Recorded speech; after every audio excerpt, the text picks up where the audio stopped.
Hello audience.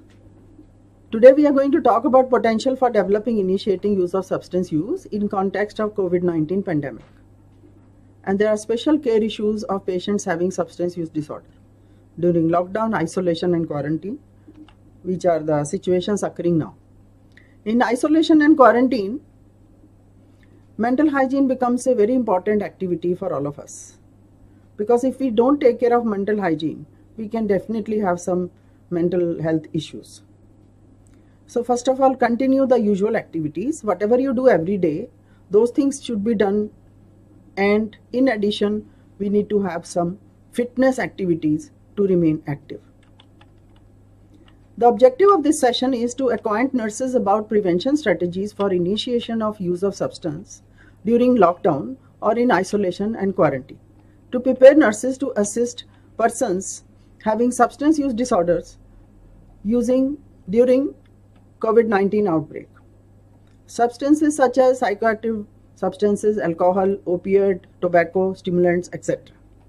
To acquaint nurses about best practices for taking care for persons who are using substances during COVID-19 outbreak. Care of persons, potential for initiating use of substance in context of COVID-19 pandemic. That means people who have never used substances. Now because of this situation, they might like to initiate or start. So what are the risk factors for developing substance use disorder in context of COVID-19 outbreak? The females are at high risk of depression and anxiety. Hence, for maladaptive coping mechanisms, they might try to use substances. A bread earner of the family. That means a person who is working, going out for earning money, is now sitting at home because of COVID outbreak. So he or she is undergoing the stress of hopelessness, pressure of basic necessities of family. Then students and adolescents, due to shutdown of schools and colleges across the levels, with definitely not knowing for how long they will be sitting at home. Now people under quarantine or in isolation, they are deprived of social support and risk of uncertainty. Now this is the people who are isolated from each other also, from the family members also, from everybody. So they are definitely having a lot of uncertainty in their mind. Then frontline workers. It can be nurses, doctors, it can be various other people who are army, police, who are directly or indirectly taking care of people during this pandemic. So there can be a lot of anxiety provoking situations in pandemic. Pandemic brings several unwanted psychological issues in the life of a common person. Anxiety, depression, frustration, stress, anger and burnout, and many more reactions. People are forced to work from home, so loneliness, isolation, feeling of being separated from outer world, increase anxiety among people. Others who are essentially service providers and they have to get out of the house and provide service during this COVID outbreak, like health workers, policemen, sanitation workers, army, vegetable, milk vendors, and many more also are in tremendous pressure and have anxiety. Due to increased anxiety levels, the person initiates substance use or abstinent users, or those abstinent can relapse. So the effect of increased anxiety levels, the person may initiate substance use who has never used it. The abstinent users, those who have become sober, they were users in the past, they are very well taken and they were abstinent for a very long time, but suddenly they may relapse. Then those who are users, they may aggravate use of substance. Now COVID-19 outbreak was declared public health emergency of international concern by WHO on 30th January 2020. Now proliferation of fear, non-availability of definitive treatment, unparalleled magnitude of spread of infection proliferates fear, erratic and maladaptive behavior, because nobody knows much about COVID and how to treat and what to do, what not to do. Fear and anxiety related to COVID-19 can precipitate new symptoms in people without mental illness, aggravate pre-existing conditions, and cause distress to caregivers and patients with substance use. Psychological impact of COVID-19 is much deeper. Regardless of exposure, the people may experience falling sick, dying, helplessness, or blame others. Psychiatric morbidities have been found to vary from depression to anxiety to panic attack to PTSD to delirium to psychosis, initiation of self-medications or substance use disorder, and even suicidality. There are strategies to prevent initiation of substance use in the people. The first of all, prepare a timetable for various activities the whole day. It becomes very difficult to engage yourself at home for such a long period and not knowing for how long. So importantly, household chores should be divided among all the people. It should not be only handled by one person.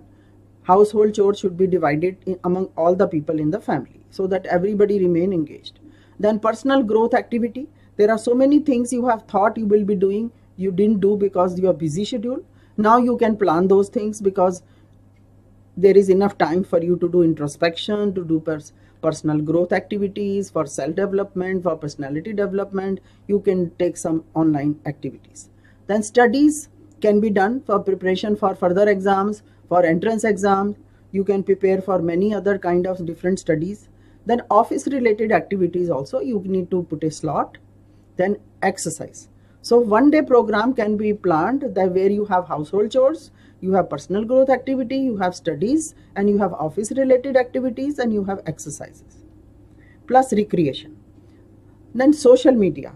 See, social media is used for many things in the past by us, but at present it is being used for knowing what is happening latest, what is happening in Italy, what is happening in USA. So we are constantly wanting to know about COVID.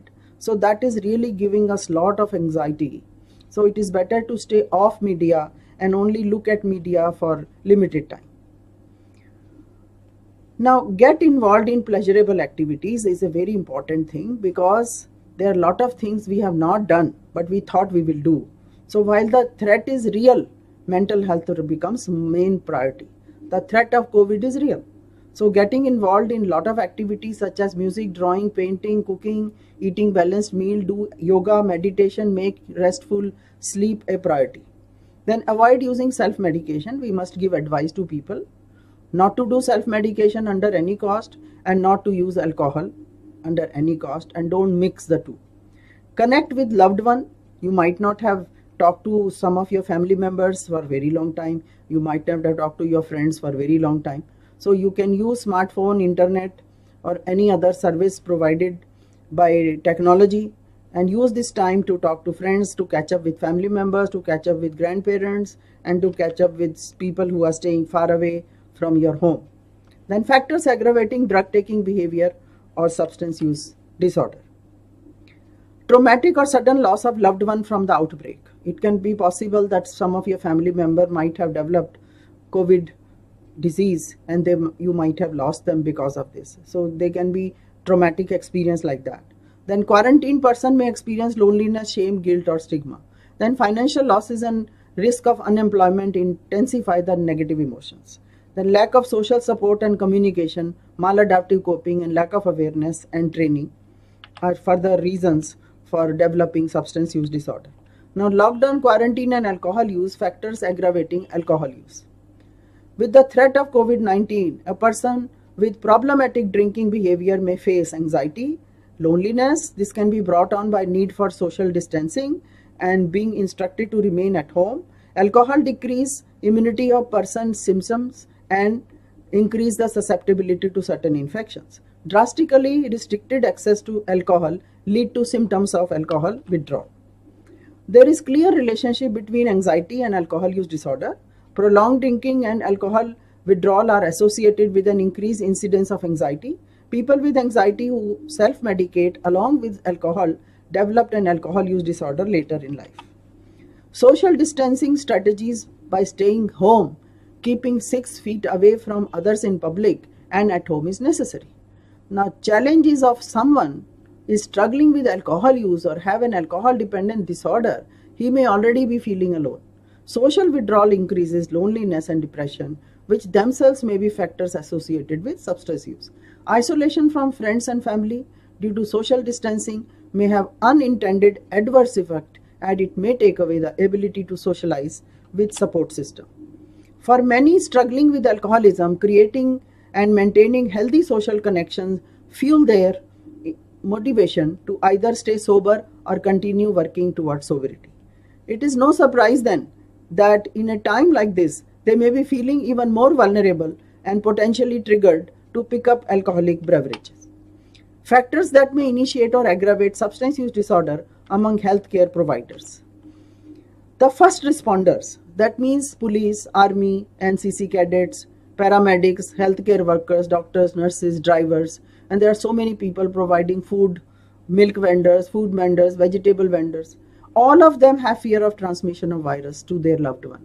When they go back to family after whole day work, they are afraid that their family might get infection from them. So they are literally living in fear. Now the balance between duty, altruism, personal fear of oneself and others can cause lot of conflict and dissonance in the mind of the people who are working outside home during this pandemic. Now here are some reasons for increasing anxiety among essential service providers. Lack of adequate protective gear, not wearing mask, not wearing gloves, not covering, not having sanitizer to wash hands or clean hands repeatedly, being exposed to infection and risk of taking it to family members, lack of easy access to testing if symptoms develop and consequent risk of spreading it to workplace, lack of confidence regarding support from organization in case of illness, adjusting to duty schedules which keep on changing because of lack of staff. The duties may keep on changing. Sometimes double duty has to be done. Anxiety regarding child care due to increase in duty hours and school closure. Lack of support as work demand increase along with problem in food, lodging and transport, because you may not be able to come back home. You might have to stay near the workplace, or you might have to stay work for 4 days and rest for 4 days. Lack of access to up-to-date information and communication regarding COVID and regarding your job and regarding your roster. Now, psychological interventions to reduce anxiety can be used. At present, online psychotherapies are already there. So we can enroll in that through video conferencing. We can do through Zoom meeting, online smartphone-based psychoeducation about virus outbreak, promote mental wellness and initiate psychological interventions. Cognitive behavior therapy and mindfulness-based therapies are already going on through app. There are a lot of free apps and there are a lot of computer-based programs which you can enroll. They are free at the moment. Peer support network for people to share their challenges and resolutions during outbreak. So those people who are working in the similar situation, you can interact with them through WhatsApp and through internet. For self-care and well-being, we need to have little more attention to be given to our basic needs on regular basis. Maintain regular eating, drinking and sleep schedule, adjusting to your duty shifts. Neglecting the basic needs put at higher risk, because if you neglect basic needs, you are at higher risk. It may affect your ability to care for patients. Communication with family and remain connected with family and friends. Keep in touch with the family and close friends whom you support network outside the healthcare system. Sharing your feelings and staying connected with them may help in de-stressing you. Stay updated on latest scientific information. Gather information from credible sources of information and keep yourself updated on daily basis. Then limit media exposure. A continuous stream of news and updates on social media really disturbed all the time. So just take care. Try to monitor unnecessary exposure to media, setting a strict time limit. Gauge your mental and emotional health. Monitor yourself. You should be able to make out you're anxious, you're depressed, you're feeling prolonged stress, you're feeling tired, you're feeling change in mood, you're feeling insomnia or having intrusive memories, hopelessness feelings. So these things can be reduced by talking to a friend, trusted colleague, or seek professional help if required. So seeking professional help, many people don't like to do. But here it will be nice if you identify depression, if you identify you have anxiety, then better to seek professional help from a psychiatric department through an app or through telephonic counseling or some other internet method. Now those who are already using substance, what impact the outbreak will have on them? Because they will be hit very hard. The coronavirus that causes could be can cause special threat to those who smoke marijuana or who vape, because it attacks the lungs. People with opioid use disorder and amphetamine use disorder may also be vulnerable due to those drugs' effect on respiratory and pulmonary health. Additionally, they experience homelessness, incarceration than those in the general population. Vaping, like smoking, may also harm lung health. Exposure to aerosol from e-cigarette harm the cells of the lungs and diminishes the ability to respond to infection. For opioid users, people face separate challenges to their respiratory health. Since opioids act in brainstem to slow breathing, their use not only puts the user at risk of life-threatening or fatal overdose, it may also cause harmful decrease in oxygen in the blood and leading to hypoxemia. Lack of oxygen can be especially damaging to brain. Chronic respiratory disease is already known to increase overdose mortality risk among people taking opioids, and thus diminished lung capacity from COVID-19 could similarly endanger this population. History of amphetamine use may also put people at risk because amphetamine constricts the blood vessels, which is one of the properties that contributes to pulmonary damage and pulmonary hypertension in people who use it.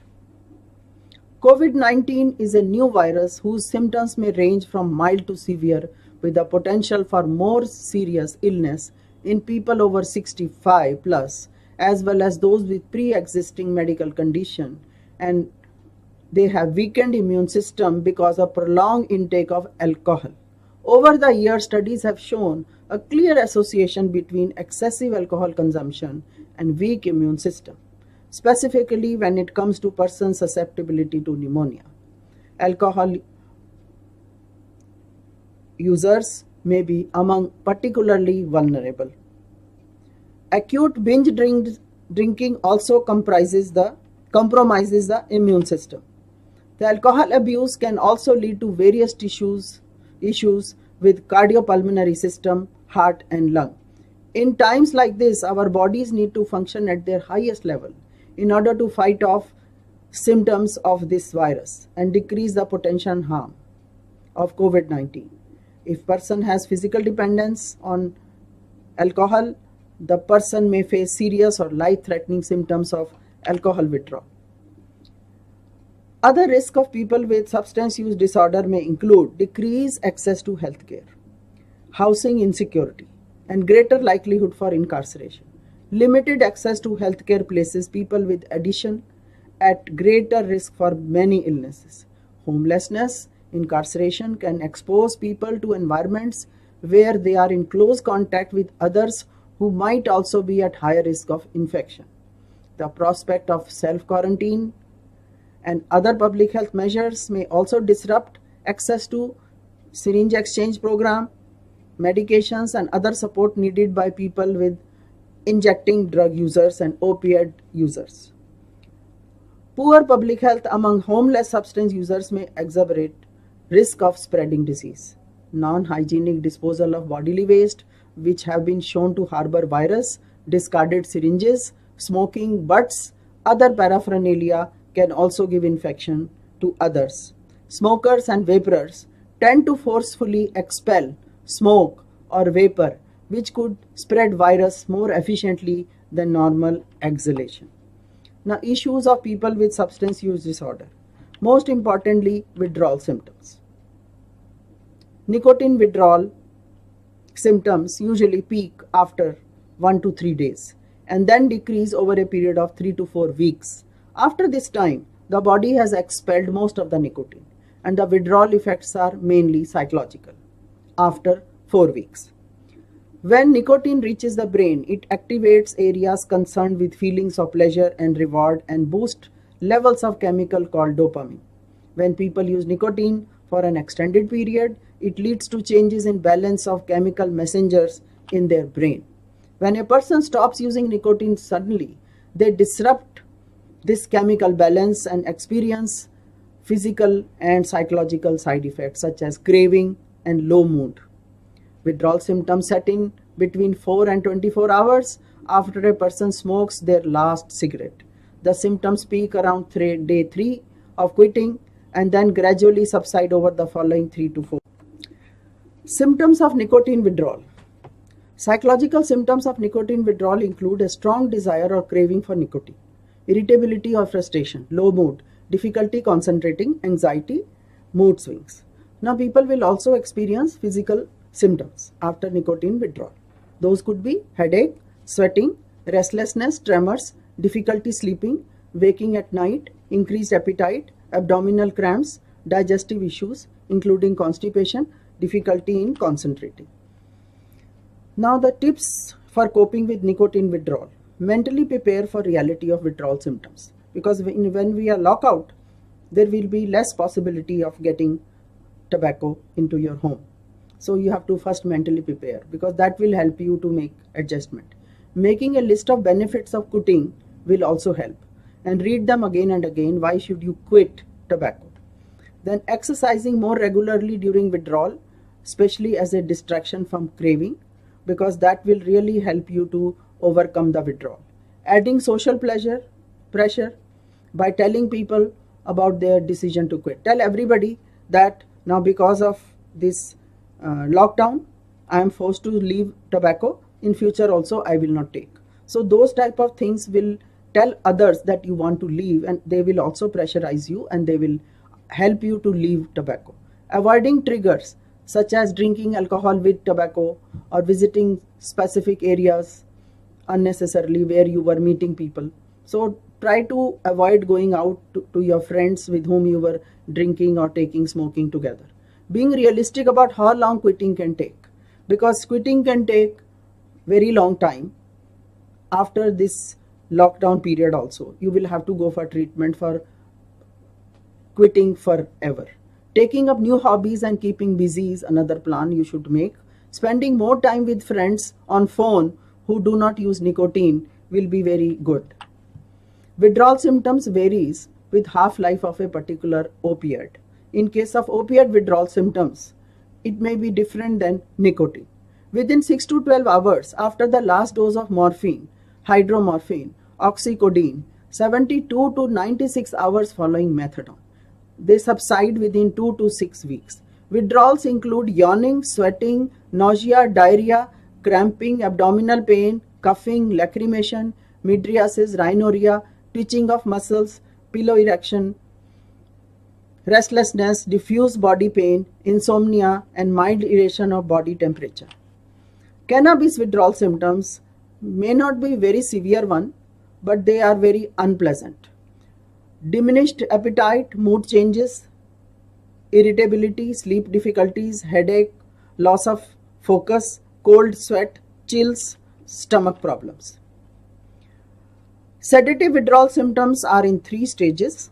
They are characterized in first stage as anxiety, tremor, agitation, elevated systolic BP, and sleep problems. Second stage, auditory, visual hallucinations, heart palpitations, high systolic BP, and vomiting. Stage 3, delirium tremors, derealization, and inability to recognize familiar persons or objects. Now, alcohol withdrawal symptoms. Mild withdrawal 6 to 12 hours after the last dose. Could be nausea, vomiting, headache, difficulty in concentrating, insomnia, tremors, sweating, palpitation, anxiety, and mild agitation. Alcohol withdrawal syndrome can also give rise to hallucinosis 12 to 24 hours after the last dose. Usually the hallucinations are visual and auditory. Then alcohol withdrawal fits. So seizure, tonic-clonic seizure can take place within 24 to 48 hours after the last dose of alcohol taken. Then delirium tremens is an emergency. It can happen within 48 to 72 hours after the last dose is taken during withdrawal. So hallucination is the main, visual hallucination is the main symptom. Low-grade fever, disorientation and clouding of consciousness, increased respiration, tachycardia, hypertension, severe agitation. And for this, a medical help has to be taken. You cannot keep the patient at home with delirium tremors. Now, there is going to be a sudden spurt in the number of cases suffering from alcohol withdrawal syndrome in view of the ongoing coronavirus lockdown, and that has resulted in closure of liquor shops and bars. Due to non-availability of liquor in local markets, in view of ongoing coronavirus lockdown triplers, are experiencing mild, moderate, and severe withdrawal symptoms such as sleeplessness and restlessness. Severe withdrawal symptoms include seizure, epileptic type of seizure, behaving in antisocial manner, injuring themselves or harming others also. Now, alcohol use disorder.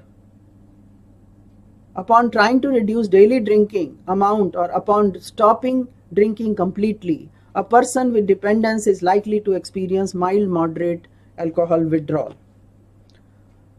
The specific treatment for alcohol withdrawal is not available. A significant proportion of patients are at risk of experiencing severe alcohol withdrawal features during COVID, because here the person cannot go to hospital, cannot get alcohol. So these features will be for severe alcohol withdrawal: convulsions, delirium tremens, impaired awareness of surrounding, Wernicke-Korsakoff syndrome. Severe alcohol withdrawal will feature listed above may not be exclusive to each other. They may be life-threatening, carry the risk of mortality 5%. If not treated timely, in some cases there may be long-lasting adverse neurological sequelae as well. So withdrawal symptoms are very distressing. To avoid discomfort, some may resort to purchasing alcohol from the grey market and might end up consuming adulterated liquor. In most cases, these symptoms will resolve within a span of few days to few weeks, depending upon severity, without any lasting consequences. Severe alcohol withdrawal require attention. Severe alcohol withdrawal require public health response to reduce the risk of alcohol withdrawal. So it's very important to spread awareness about symptoms of alcohol withdrawal and need for seeking treatment, ensuring that treatment and care services are available for people suffering from alcohol withdrawal, ensuring the general readiness and preparedness of health facilities to deal with alcohol withdrawal and its sequelae. The withdrawal can be managed on outpatient basis. Majority of patients do not require hospitalization if they are well in time approaching the medical personnel. If they approach the doctor, if they approach their therapist, they will definitely get very good advice and they will not go in severe withdrawal. The treatment involves quiet and comfortable environment, adequate fluid and nutritional supplement, prescription of medicines of benzodiazepine group such as diazepam and lorazepam, which can be taken orally, high doses of vitamin B, particularly thiamine, vitamin B1, and are essential part of treatment. They can be easily taken orally. Important to keep a check on symptoms suggesting severe alcohol withdrawal, which might require urgent medical attention. The treatment lasts for 1 to 2 weeks with benzodiazepines and gradually tapered off. In emergency care for alcohol withdrawal, the pharmacological treatment may have to be done by injection. So vitamin B1 and benzodiazepine may be given by injection, and closely monitor vital signs, oxygen saturation, fluid, electrolyte status, neurological impairment. Important aspect here is that if the patient is at home, if you prescribe benzodiazepine medication, because this is a controlled psychotropic medication, a prescription is required, but medical practitioner may or the chemist may or may not give this medicine to anybody. So maybe the help is required from the doctor and from medical facility to facilitate purchase of benzodiazepine. Seizures is a very important aspect of alcohol withdrawal. Again, benzodiazepine will be required to be taken in large quantity for that also. So here the patient should not expect that now I have completed my withdrawal, I will not start alcohol again, which is not the case. The relapse can take place if there is no long-term management taken. So patient should be advised to go for long-term treatment. After this lockdown is over, the patient should enroll himself or herself to a treatment facility and take long-term treatment for maintaining abstinence status from substance. Now, role of nurse in SUD withdrawals. Education of the patient is very important. People who are using substances, for them the education is very important because the lockdown is there. Hospitals are out of reach. The regular dosage of medications also are not available. So better to make use of whatever is available intelligently. That means first you take out your stock, what medications you have, what alcohol you have at home, and distribute it in smaller quantities, and take smaller quantities on daily basis, so that you can definitely taper down it to smallest level and you will not suffer from severe withdrawal. Then comes nutrition. Take very good nutrition. Mostly when you are doing substance use, you may not be eating in your proper time. So electrolyte balance, vitamin supplements, especially vitamin B1, then medication arrangement of the dose. If you are already on antagonist, agonist, anti-craving drug, then see how many drugs you have on hand, whether you can get the prescription, whether you can go to the facility and get more drugs, or you'd have to manage with whatever you have. Then sedatives like benzodiazepine and barbiturate, very easily they can be dealt with. That if the person is dependent on benzodiazepine and barbiturate, we mostly advise slow tapering of dose. Suddenly if you stop benzodiazepine and barbiturates, then you may require hospitalization. That is why we advise people who are using benzodiazepine and barbiturate to look at the dose they have at home and slowly taper it down to small doses. Don't stop suddenly, otherwise you will have very severe reaction, withdrawal. The seizure has to be prevented for any cost, because third stage of withdrawal symptom is seizure, and that should be prevented, and that can be easily prevented by taking smaller doses and not to stop suddenly barbiturates and benzodiazepine. Then mobile apps are available to get medication. Get in touch with the doctor with whom you are already in contact, and you will get instruction what to do with your medication. You can give photocopy, you can click the picture of your OPD card and send it to your doctor, and you can send your family member to get the medications by getting answer from the doctor. Now, educating family members is important aspect of role of the nurse, that family members can get in touch with the doctor and get medication on behalf of the patient. So families having people with alcohol withdrawal symptoms need to also help this person to divert their attention, like doing yoga and meditation, and not to leave them alone, or doing some indoor games and spend more time with them, so that they will not go in craving state. Then advise identification card is required. If they are coming out of the home, they are going to the hospital, they need to have identity card with them, so that they will not be stopped by anybody to reach the hospital. Then provide helpline numbers to patients and the family members for emergency call and for any other advice. Then telehealth implementation is also done by many hospitals. So if the telehealth implementation is going on, this technology also can be used for getting symptomatic treatments for all kinds of problems. And the relationship can be maintained between patient and the doctor and the treating team and the social worker, medical service providers, nurses. Everybody is there to provide reassurance that people are there in case of emergency. You can call this number and you can do video calling, or you can do WhatsApp calling. So these type of reassurances are required. If such type of technology is in use by hospital, then vulnerability can be decreased. Psychosocial care is again a very important aspect. Develop rapport and trustful relationship, reassure patient and relatives, help the patient to calm down and use positive coping skills, give needed information and adjust the doses to minimize the withdrawal, do motivational counseling and provide feedback regularly. So provide information, how could they reach the helpline, mental health helpline, substance use helpline, how they can reach the helpline, that information also should be given.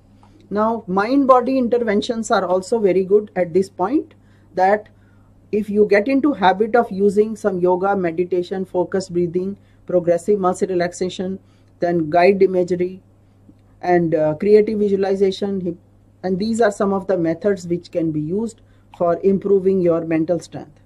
Lifestyle modification also can be initiated at this point, such as diets and different types of exercise. Now healthy diet again takes care of a lot of thought processes. Our behavior gets changed by taking nutritious diet covering all kinds of food. Then stress management techniques can be practiced. and muscle relaxation activities can be practiced. Busy schedule can be there. In isolation, you can start reading books and do some other activities for relaxation. Some relaxation therapies are also there. You can go online and you can download the progressive relaxation video, and also passive relaxation exercises are also there online. Then music therapy is very good. You can also join the bands online. Different people are now having online music companies are there. You can listen to their music, or you can join the music with them. Then you can also have laughter therapy, and it really helps in relaxing and de-stressing. Then music therapy, because music therapy promotes wellness and it's very soothing for your mind. Art therapy, you can also do some painting. Even if you have not done painting before, you can use paints, chalks, pen, different types of paintings can be tried. Meditation, if you are keen for meditation apps are there. You can learn from that. Then yoga you can plan. Imagery, also self-directed or guided imageries are there. Biofeedback, also there are some apps now in the phone and in some watches. Some apps are there, biofeedback apps. Then telephone counseling can be sought. Video calling or WhatsApp calling or normal telephone calling can be sought to provide hope, safety, becoming socially connected. Technology can be used. Then to improve the sleep, also teleconsultations can be taken by people who are using substances, and keep the counseling number ready. And from your nearest hospital, your telephone counseling can be done. You may not be able to go to your original hospital. Then opportunity to quit drinking. This is the right time to think of leaving alcohol permanently, and you can start reading about it. You can do teleconsultation for it, and this is the very good opportunity for nurses to do brief intervention of people who are using substances, that they, after this lockdown is over, they can go for enrollment in de-addiction program on long-term basis so that they remain abstinent. So my take-home message here is, mild altering chemicals or alcohol weaken the body immune system. Sharing of any drug-related equipment along with suppressed immune system could spread infection quite quickly. Not to mention that it will be hard for any emergency department to determine symptoms due to withdrawal of any kind of mind-altering chemical or while under the influence, as addicts do not know their bodies like a sober person would. It will take detox facilities and treatment centers by storm if not taken seriously enough. Hopefully, screening will be utilized, and hopefully these facilities will help them more. Not to mention the importance of hygiene and lack of hygiene by those who may be using or abusing their bodies. So these are my references. Please help us to help people in stopping to smoke, and thank you very much and have a good day. Good afternoon, everyone. Welcome back to the webinar. And the topic that we are going to discuss today is regarding the communicating very effectively during the COVID-19 outbreak to any patient that whomever you have to come across. So the overview or presentation of today's webinar is effective communication. What is that? What are the tips to communicate effectively with the patients? And WHO guideline to talk with the patient, either it may be suspected or confirmed cases.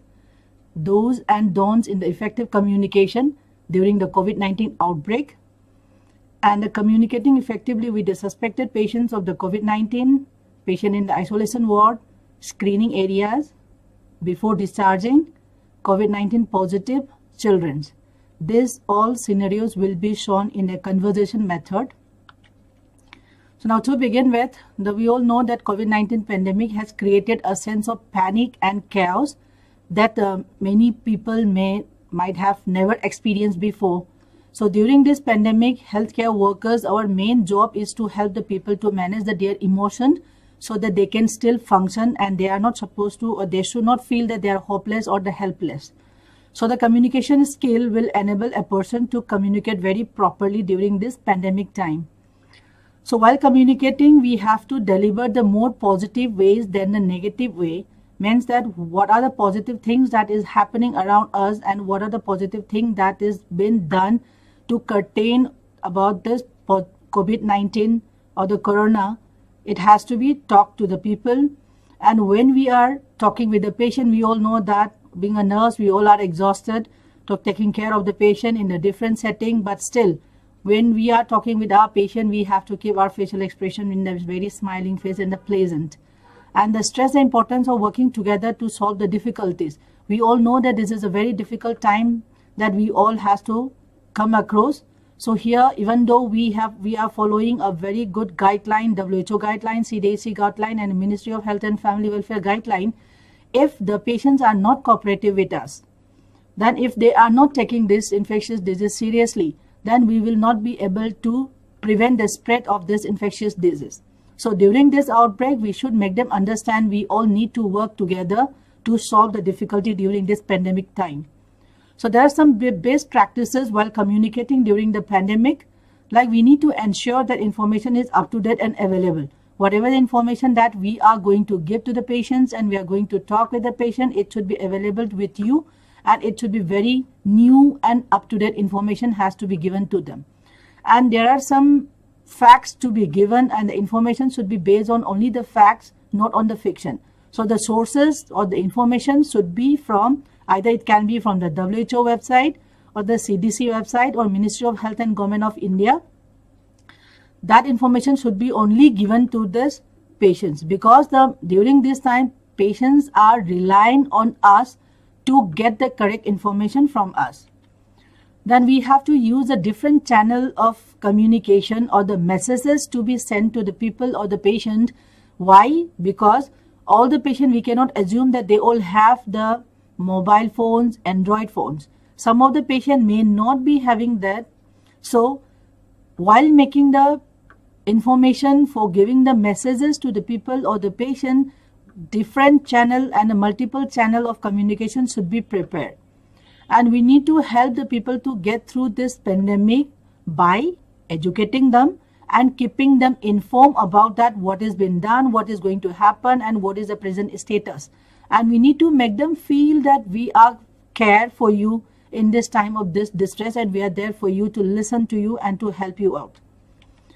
And there are some tips that for the effective communication, like it has to be very concise. When we talk with the patient, we are supposed to talk only the concerns and the problem that the patient is sharing with you.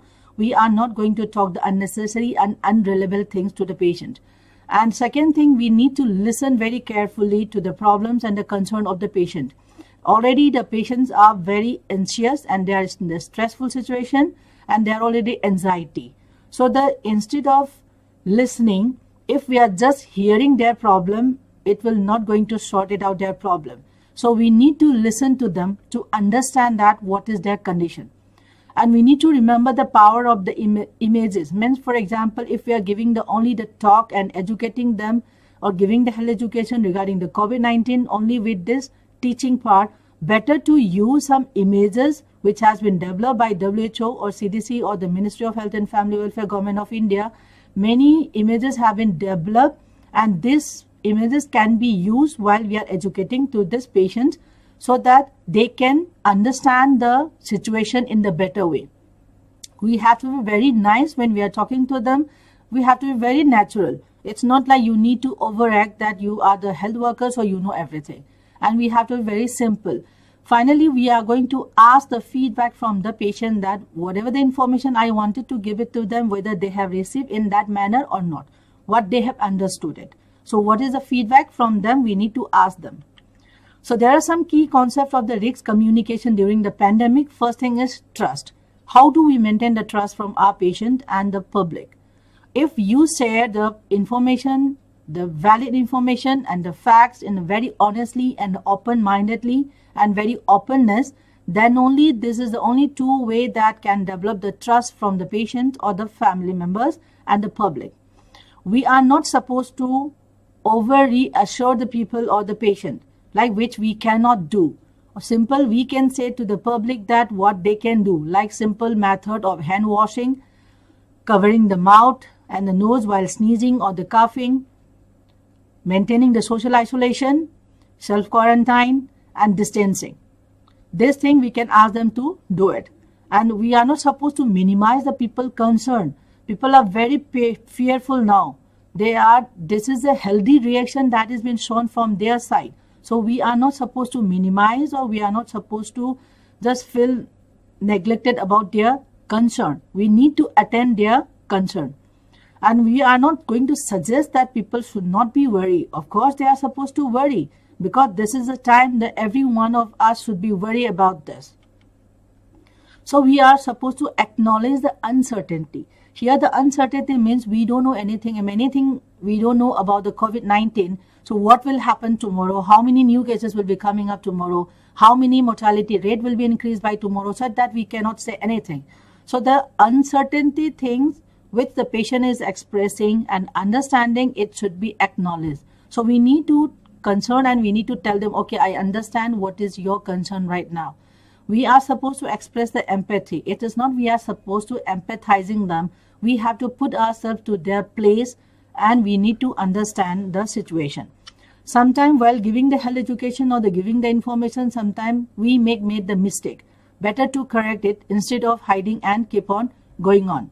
And announcing the early, during the pandemic time, when you're giving that communication to the people, announcing whatever the information and whatever the guidelines to the public, it should be in the very early stage. You are not going to delay the announcement, because delaying the announcement or the information may create lots of speculation in the future. So here are some of the WHO guidelines that how we are going to talk with the COVID-19 patient. Either they can be the suspected or the positive cases. So first, when you talk with the patient, you have to be very respectful. So call by name and give your time to them. You should be very polite about the collecting the history and talking, and you should be very empathetic. Try to understand, put yourself in that patient's place and see how the person can feel. We have to be aware that suspected and confirmed cases. Who all are the suspected cases? Who all are the confirmed cases? What precaution we are supposed to take? And any visitor who are accompanying along with the patient, they also may be stressful, or they also may be afraid. So we have to console them. We need to make them understand also. And the most important thing we can do is we need to listen very carefully to the questions and the concerns that the patients and the family member arises. And we have to use the local language and speak very slowly, so that the person can understand what is the severity and the situation of this pandemic in a better way. Even though we are from the different part of the country, if you're working in that area, you need to understand the local language, so that you have to speak very slowly in the pace, so that they can get what you are going to tell them. And we have to answer the questions, and we need to provide the correct information about the COVID-19. And sometimes we may not have all the answers for every question, because a lot is still unknown about the COVID-19, and it is okay to admit it. We can say, okay, even we don't have the answer for this question, because there is no scientific evidence out of this. So we still cannot answer your question. We can admit it. There is nothing wrong in that. So if available, we need to share the information pamphlet or the handouts with the patient when they are staying in either it may be in the self-quarantine or admitted in the hospital. So they also can get the better information. It is okay to touch or the comfort the suspected and the confirmed patient. Suddenly when the person has been diagnosed, or if you have been told that your COVID test is positive, everyone will be in the shock and they are very fearful. So it is okay to use a touch as a emotional or therapeutic way. So we need to gather the accurate information from the patient, like what is their name, what is the address, what is the date of birth, whether patient had any travel history, what are the symptoms that patient is developing, and how many people so far the person has contacted. That everything we need to get the information very correctly. Explain the healthcare facilities procedure for the COVID-19. For example, if the patient is going to be kept in the isolation, and what they are supposed to do, and what are the rules and regulations that they are supposed to follow, and limited visitors, and what is the next step that they can do it. If the patient is a child, then we have to admit either a family member or a guardian. So for them also we are supposed to provide, and we have to teach them how to use the proper and appropriate PPE. And we need to provide the update to the visitors and family when it is possible. So there are some do's and don'ts. In the do's, we have to talk about that we need to guide and we need to help the set realistic expectation about what is known, what is being done, and the effectiveness of effort. Means we need to only talk about that realistic expectation, what can be happen in the realistically. It is not like we can do all this, like we can do this, we can do that, which is not going to happen. So what is known about that? Like for example, we know how it is spread, how to take care of them, how to prevent this we'll know.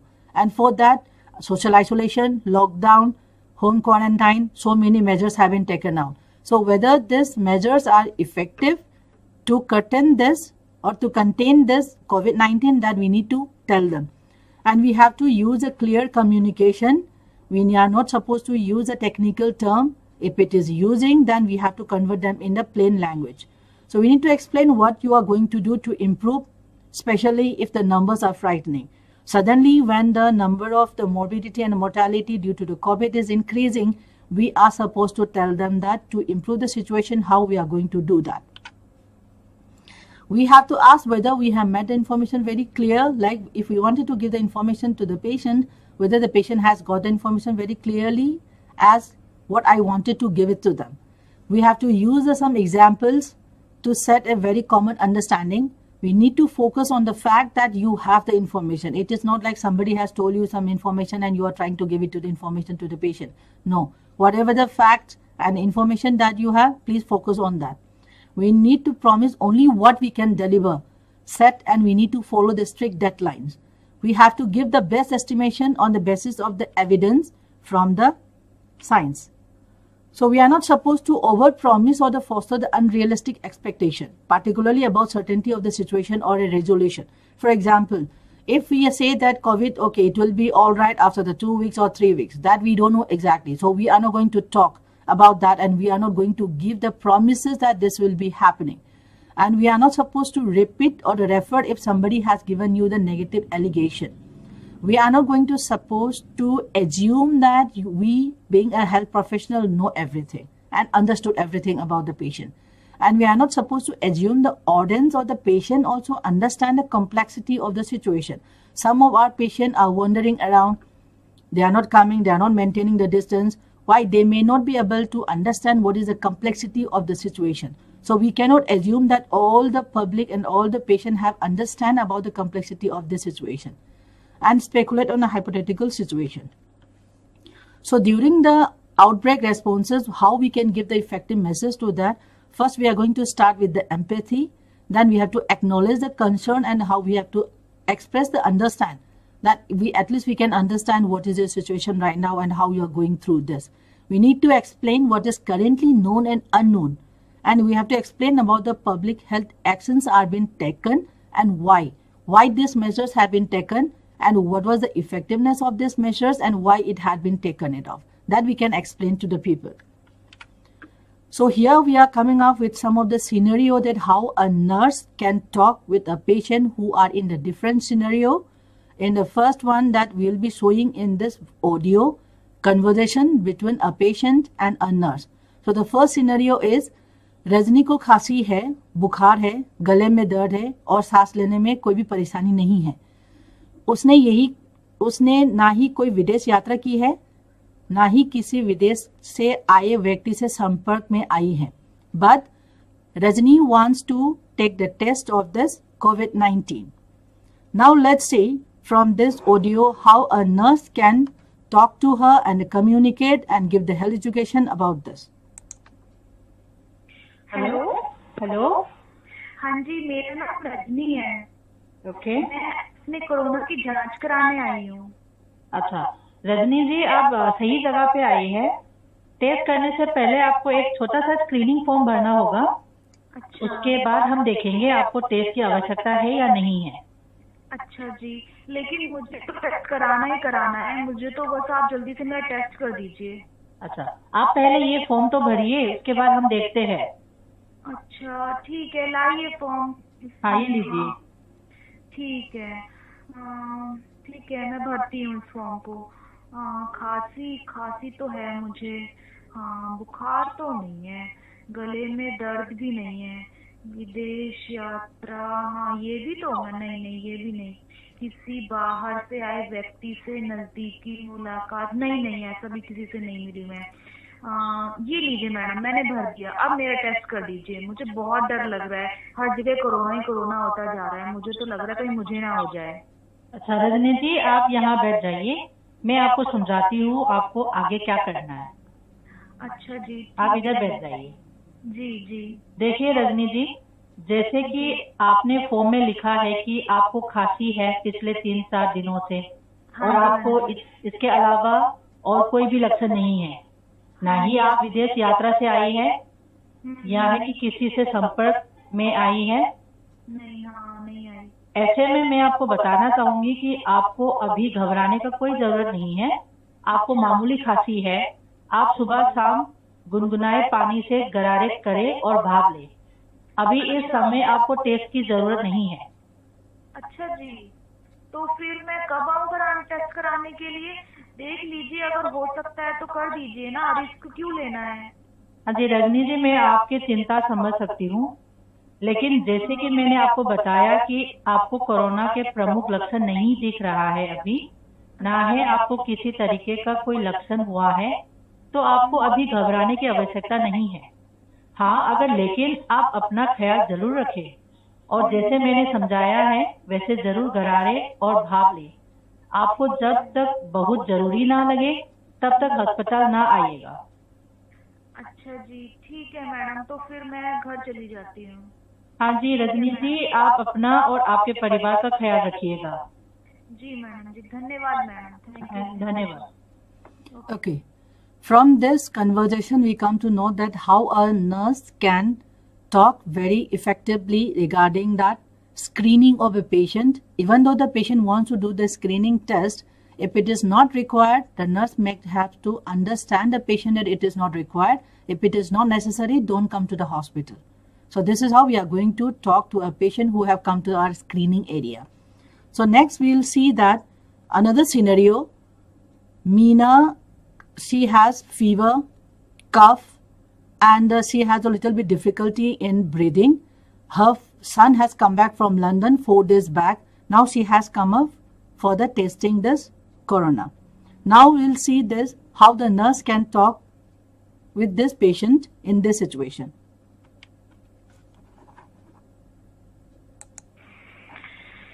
मेरा नाम मीना है, मैं corona जांच कराने के लिए आई हूँ। आप सही जगह पे आए हैं।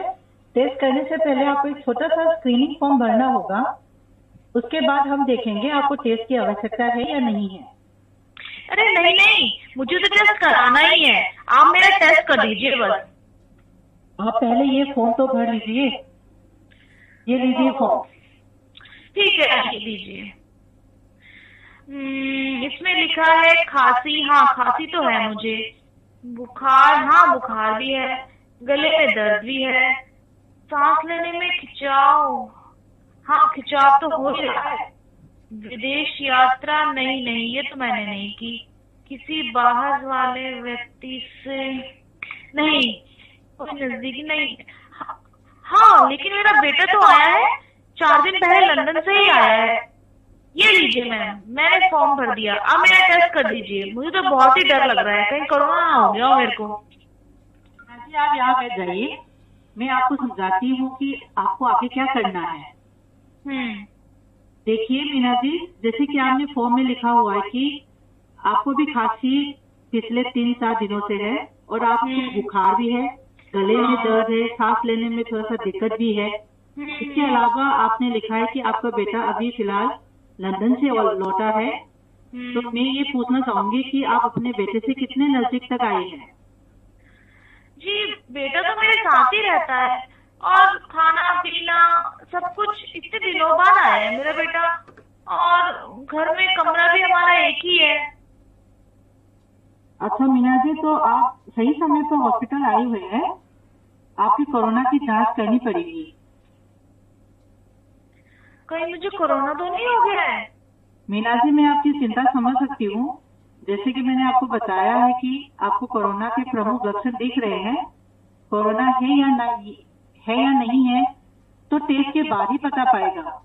क्या आपके बेटे को भी कोई परेशानी है? नहीं, बेटे को बस थोड़ी खांसी थी, पर अब बिल्कुल भी नहीं है। अच्छा, तो आपके घर में और कौन कौन है? घर में मेरे अलावा मेरे 2 बेटे हैं बस। आइए मीना जी, आप सैंपल दे दीजिए, फिर आप मेरे पास वापस आ जाइएगा सैंपल देने के बाद। सामने वाले कमरे में चले जाइए सैंपल देने के लिए। जी जी ठीक है, मैं सैंपल देने जाती हूँ।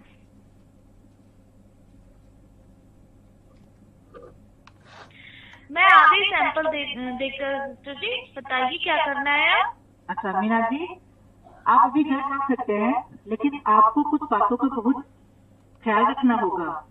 अच्छा। आपने मास्क लगा के तो रखी है, अच्छी बात है। खांसने और सीखते समय आपका मुंह ढकना होना चाहिए, और गीला होने पर मास्क बदल सकते हैं। अगर टिश्यू पेपर इस्तेमाल कर रहे हैं तो उसे बंद डस्टबिन में ही डालें। बार बार हाथ धोते रहे और अपने घर में ही रहे, दूसरे लोगों से ना मिले। जी। आप अपने खाने के बर्तन, बेड और टॉयलेट भी अलग कर लें। आपको टेस्ट की रिपोर्ट आपको बाद में पता चली जाएगा। जी ठीक है मैडम, तो फिर कब तक आ जाएगी वैसे मेरी रिपोर्ट? टेस्ट की रिपोर्ट तो 24 घंटों के अंदर आ जाती है। अगर आपको और ज्यादा परेशानी हो रही है तो आप तुरंत हॉस्पिटल आ सकते हैं, और हेल्पलाइन नंबर पे आप कॉल कर सकते हैं। वो नंबर है 1075। अच्छा जी। ठीक है मीना जी, आप अपना और अपने परिवार का ख्याल रखिएगा। जी ठीक है सिस्टर जी, मैं जाऊँ? हाँ जी, आप जाइए अभी। ठीक है जी, धन्यवाद। Okay, from this conversation, we can make out that the lady who has no travel history, but her son has come back from the foreign trip, so that she wanted to get the testing. So, what are the information that correctly we are supposed to give? We are given to this Meena. So now we'll see what is the another scenario that Mary has come back from the London in the last week, but she has no symptom right now, but she wanted to go for the testing. So now we'll see in this scenario. जी मेरा नाम Mary है, मैं अपनी corona की जांच कराना चाहती हूँ। आप सही जगह पे आई है। टेस्ट करने से पहले आपको एक छोटा सा स्क्रीनिंग फॉर्म भरना होगा। उसके बाद हम देखेंगे आपको टेस्ट की आवश्यकता है या नहीं है। नहीं नहीं, मुझे तो टेस्ट कराना ही है, मेरा टेस्ट कर दीजिए जल्दी से बस। तो आप पहले ये फॉर्म भर दीजिए, ये रहा फॉर्म।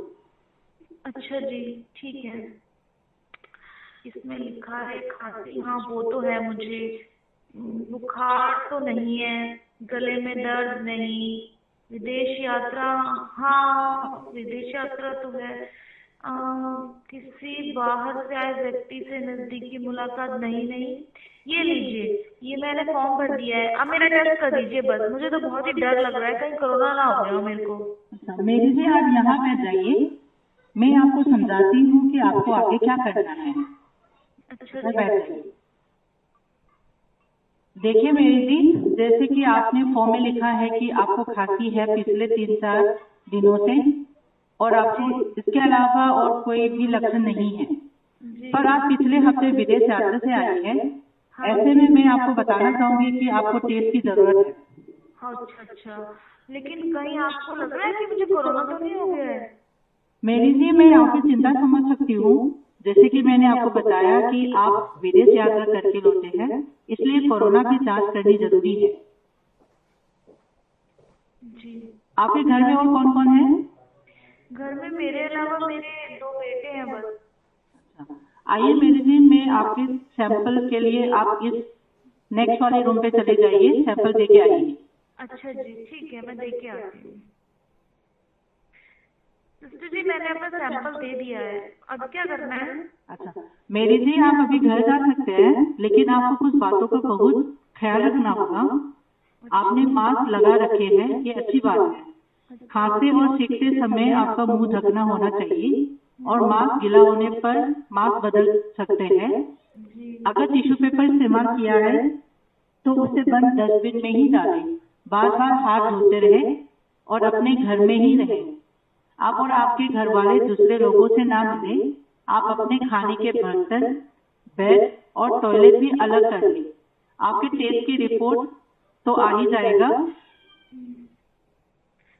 ठीक है मैडम, तो वैसे कब तक आ जाएगी ये रिपोर्ट? टेस्ट की रिपोर्ट तो 24 घंटों में आ जाती है।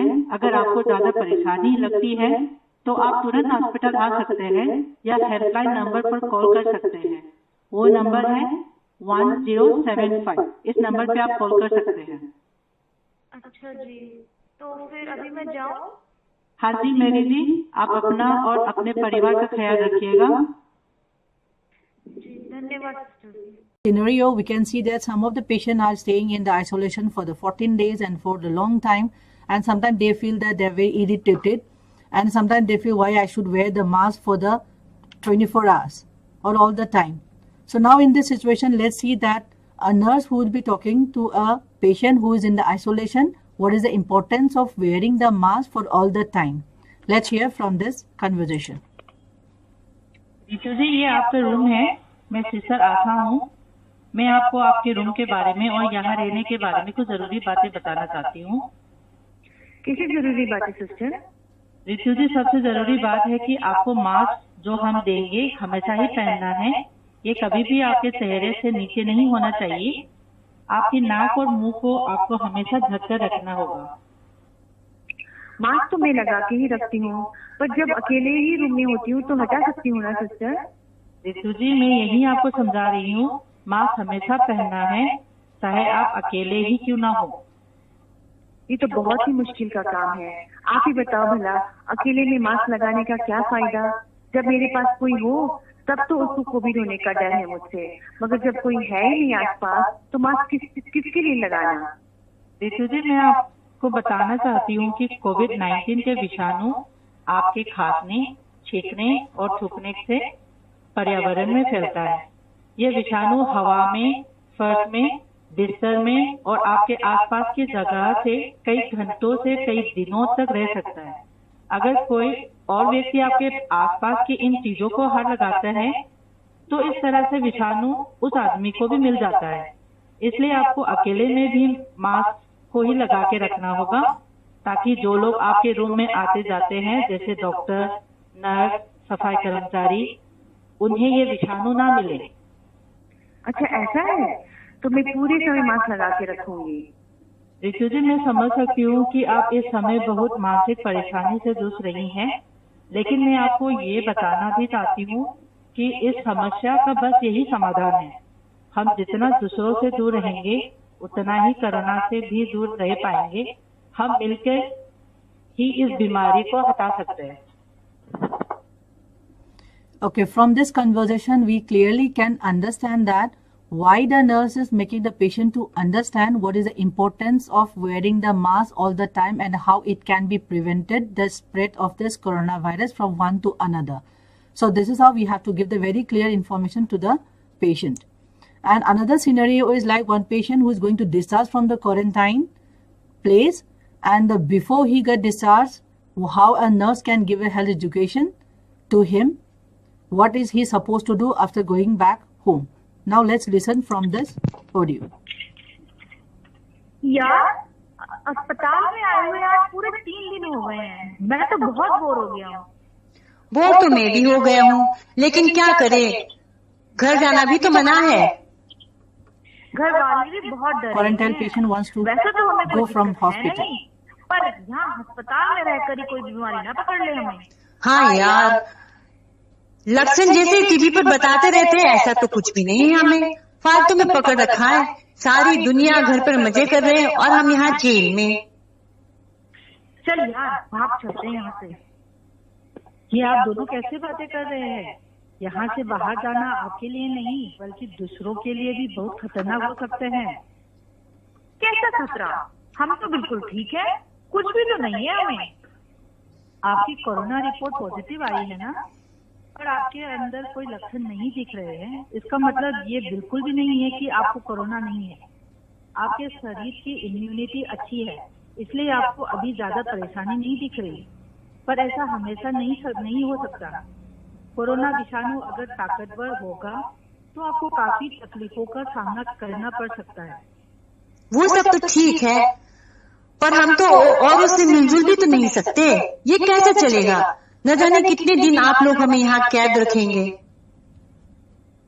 कोरोना विषाणु हर व्यक्ति पर अलग अलग असर दिखाता है। आप लोगों को औरों से ना मिलने देने का कारण यही है कि जो लोग भी आपके संपर्क में आएंगे उन्हें कोरोना होने का खतरा बन जाएगा। आपको तो पता ही होगा कि कुछ खास वर्ग के लोगों जैसे छोटे बच्चे और बुजुर्ग इन बीमारियों में ज्यादा खतरे में हैं। साथ ही साथ वो लोगों भी जो अन्य किसी लंबी बीमारी से परेशान हैं, उनके लिए भी ये कोरोना बहुत खतरनाक साबित हो रहा है। हम सभी यहाँ पूरी कोशिश कर रहे हैं कि हम इस बीमारी को फैलने से कैसे रोकें। आप लोगों की मदद के बिना हम ये कभी हासिल नहीं कर पाएगा। आपका कहना है कि इस बीमारी का हर व्यक्ति पर अलग असर हो रहा है। मेरे घर में मेरे दादाजी हैं जिन्हें अस्थमा है, पापा को हाई बीपी रहता है, तो मेरे वहाँ रहने से क्या उनके लिए खतरा है? बिल्कुल सही, आप सही कह रहे हैं। आप तो उनसे दूर रहना ही उनकी जान बचा सकता है।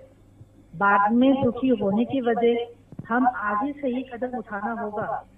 एक और बात मैं बताना चाहती हूँ कि अगर कोई बिना इलाज किए अस्पताल से भागना चाहते हैं या भागने की कोशिश करते हैं तो उसे IPC 270, 271 और इन्फेक्शियस डिजीज एक्ट 188 के तहत 2000 रुपए का जुर्माना और 6 महीने की जेल भी हो सकती है। नहीं, ऐसा हम कुछ नहीं करेंगे। हम यहीं रहेंगे। आपके साथ साथ औरों अपने साथ साथ औरों की भी जान बचाएंगे। आपको बता दें, सही समय पर अस्पताल में आकर जांच करवाकर पूरा इलाज कर आप असली हीरो बन रहे हैं। पूरा इलाज लीजिए। आपने तो हमारी आंखें खोल दी। अब हम पूरा इलाज करवा कर ही यहाँ से जाएंगे। हाँ। Okay, from this conversation that we could make out that how the patient would like to get out of the hospital because they feel that quarantine is a very long day for them, and if they are not having any symptom, why they should stay back here. So from this conversation, you could hear that how a nurse has very clearly asked to them and educate them what is the importance of staying in the quarantine and what all things that it is be beneficial. So now one patient who is going to discharge from this quarantine, and during this quarantine they may be happy and they may have the mixed emotions that they are going to relieve from this quarantine, but on top of that they may have the fear and worry because of their health and others' health, and sometimes they also may show about the stressful because of monitoring of himself about the signs and symptoms of the COVID since long time, and sometimes they may feel that sadness, anger and frustration. If they go back home, whether they will be again contracting the other diseases with the other people or not. So sometimes they may feel the guilt also that they are not able to perform the normal work or the parenting duties during this quarantine. So here it is very important for that person to understand, make them understand it. Now we'll see that the patient named Ravi, he is going to discharge from this hospital, and before he go back to home, our nurse is educating him what all he has to do. Now we listen from Sir, this Ravi, audio. आज आपको hospital से छुट्टी हो रही है, आपको कैसा लग रहा है? मैं बहुत खुश हूँ सिस्टर जी कि मैं सही सलामत अपने घर जा पा रहा हूँ। भगवान का आभारी हूँ और आप लोगों का भी। आप लोग बहुत मेहनत कर रहे हैं। रवि जी, हम सब भी आपके अच्छे होने से ना बहुत खुश हैं। आपको डिस्चार्ज समरी देते हुए मैं आपको कुछ जरूरी बातें बताना चाहती हूँ। हाँ जी सिस्टर जी, बताइए। रवि जी, आप अपने घर जाकर भी अपने घर वालों से और दूसरे लोगों से दूरी बना के रखना। अगले 14 दिन तक आपको अपने घर में अलग कमरे में रहना होगा। अपना बिस्तर, कपड़े, खाने के बर्तन अलग रखना होगा। पड़ोसियों से नहीं मिलना है। अपने कमरे में ही रहना होगा। हो सके तो टॉयलेट भी अलग करना होगा। अभी भी मुझे सबसे अलग रहना होगा सिस्टर जी, पर 2 टॉयलेट तो नहीं है हमारे पास।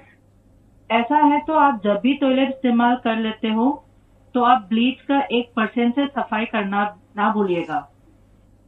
अच्छा सिस्टर जी, मैं इन सब बातों का पूरा ख्याल रखूंगा। अच्छा ठीक है रवि जी, आप अब घर जा सकते हैं। अपना ख्याल रखिएगा। थैंक यू सिस्टर जी। Okay, from this scenario, we can make out that how a nurse is educating a patient what he is supposed to do after going home. So now these are the scenarios that we may come up along with our adult people.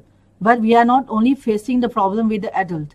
There are patients who are children who have tested positive with the COVID-19. So they may show some signs and symptoms of excessive crying, excessive worry, unhealthy eating, and the sleeping habit. Some of the acting out behavior they may show during this time, and they may have the difficulty in attention and concentration, and we have to find out what are the questions that they are asking to us. We need to answer them so that they can understand, and we need to reassure them, and they may sometimes they may misinterpret what they hear. So we need to give that exact information, whatever they have understood, that information we are supposed to give it to them. Okay, now we're going to start with a scenario in which one child, his name is Rohit, and he is 12 years old, and he is positive, COVID-19 positive, and how a nursing officer can teach him to understand why he needs to stay back in the hospital. Now let's listen for this from this audio.